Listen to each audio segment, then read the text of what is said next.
Hey y'all, it's Dr. Shamanda. Welcome back to my channel where we talk about all things mental health, personal finance, and overall strategies to live your best life.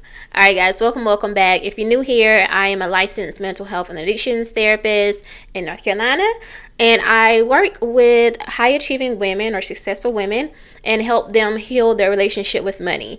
And so on this channel, it's very much more personal. I'm sharing my own personal journey with finances, career transitions, parenting, all that good stuff. So you get to see a little bit behind the scenes of my life as a therapist, but also I give you guys strategies, tips, things that you could use to help you. Now, for the month of February, I decided to do a 28-day money education challenge where I'm posting a video on a topic related to money and mental health, and specifically from the perspective of a licensed therapist. So just a disclaimer that I keep forgetting to give sometimes.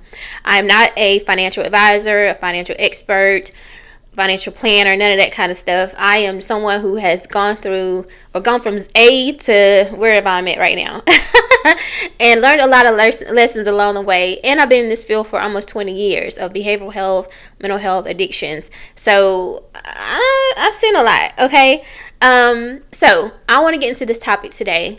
By the way, I decided to make sure I'll keep these videos 8 to 10 minutes, no more than that. So I want you to check out all the videos in the series. They're very short and quick, okay? All right, today's topic is why we freeze when it's time to decide, okay? Yesterday, I talked about the Sunday scaries that most of us have experienced at some point in our working career.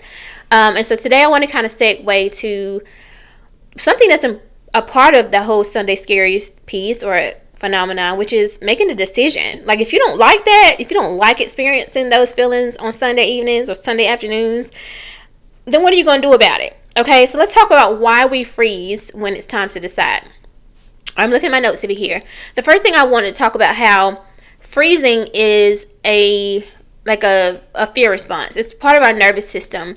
And it's not necessarily a character flaw, right? Sometimes we can feel guilty, we can feel ashamed, we can feel really bad about the fact that we just cannot make a decision and we're kind of stuck, right?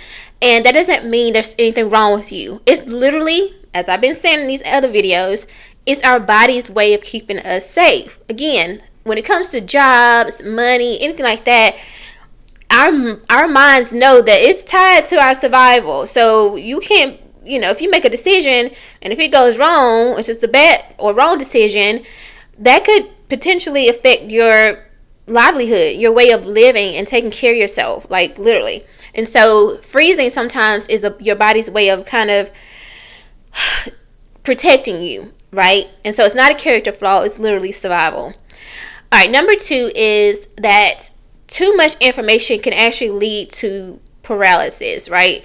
We all know what that means to some degree, right? Like, it just means you're not moving forward. You're kind of stuck. Like, you can't move, literally. Like, you know what I mean? And so most high achievers, most people who are responsible for other people, caregivers, anything like that, we can tend to like over research, overthink, and even delay actually making a decision. Because guess what, y'all? Let's be for real. If you can relate, you know what I mean.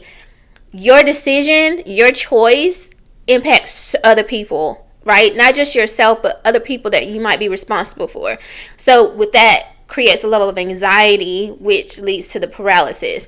So it's not like you're consciously choosing not to decide. It's like you are going into like overthinking mode because you don't want to make the wrong decision. So that can definitely explain, okay? Number 3 is that looking at how the fear of regret can be, I don't want to say better or worse, but it's kind of competing with that whole fear of staying stuck, right? Or worse, maybe. Most people are like afraid of making the wrong decision, and maybe blaming themselves or other people blaming them later. So which one is it? You know what I mean? That's what you gotta have to kind of ask yourself if you're in this situation. Like, am I more afraid of going down the wrong path, or am I more afraid of staying stuck where I'm at, right? Like, for example, y'all know I'm in the middle of a transition myself. I am leaving corporate America, 9-to-5 job, to pursue and run my own practice, my own businesses, and like full time for the first time, because I've always done this pretty much part time or like half the year or whatever. But like for the first time, I'm going all in, and that was a tough decision in some regards. It was not tough in the sense of like physical and emotionally, because I know what I experience when I'm in the jobs, when I'm in the office setting and all that kind of stuff, and it doesn't feel good for me, right? For a number of reasons. So go back and check my old videos out. Y'all know what I'm talking about.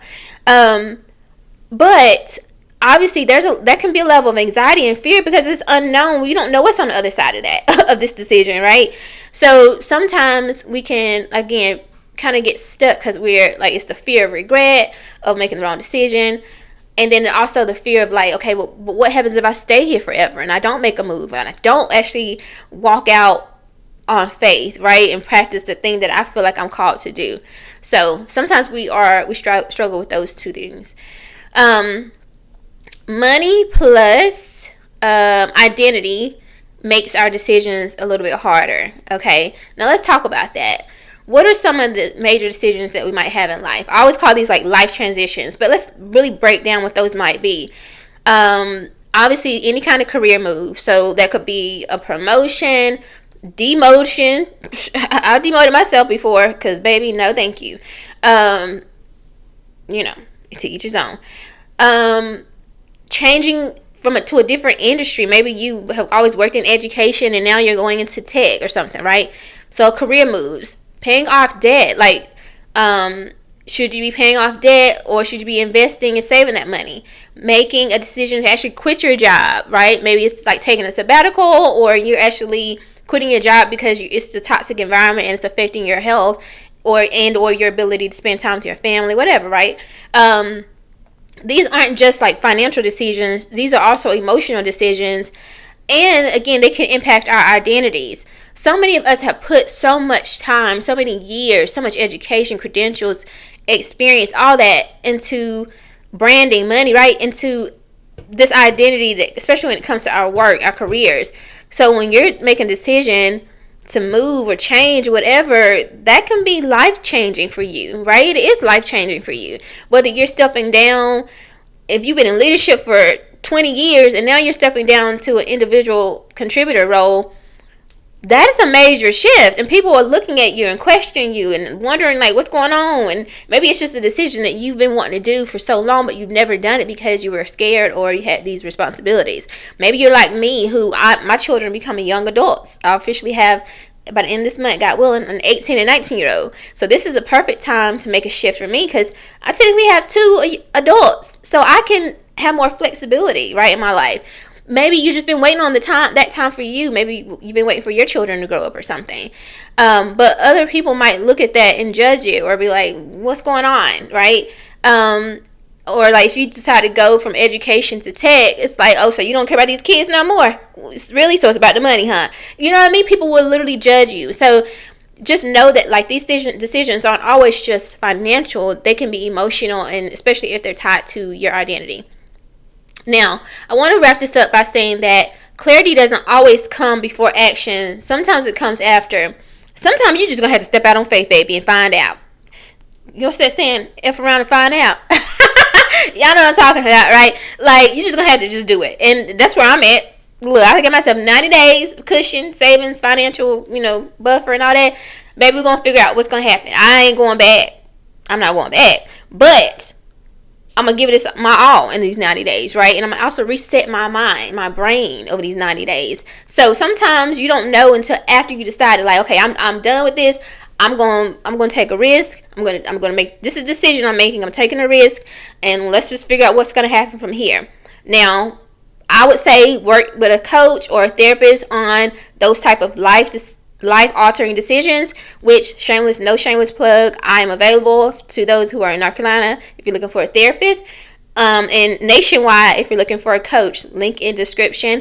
All right, guys, I hope you like this video. If you do, like, comment, subscribe, share, and I'll see you guys for day 10 of this 28-day money education challenge. All right, under 10 minutes again. See you guys next time. Bye.